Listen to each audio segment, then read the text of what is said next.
জীবন এটা কি তুই করছস? আল্লাহ কি বাজে স্মেল। জীবন তুই দিছস?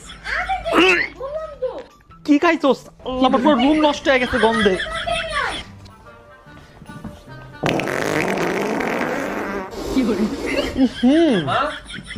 কি করলি? আমি বাদ দিছি তুই। আল্লাহ এত বাজে স্মেল। কি করছো তুমি? তুই বাদ দিছস? আমি কখন বাদ দিছি? তুমি দিছো বাদ। এই জায়গা থেকে আওয়াজ আসছে। ইস তুই কি খাইছস? ইসি মেয়ে মানুষ এত জোরে পাত দেয়? পাত তুমি দিছো, আমি কোথায় পাত দিলাম?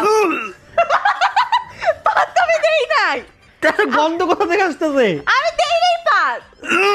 অন্য কোন জায়গা থেকে আওয়াজ আসছে। এইটা কি? কি এটা? আরে এটা লাগছে কিভাবে? দেখ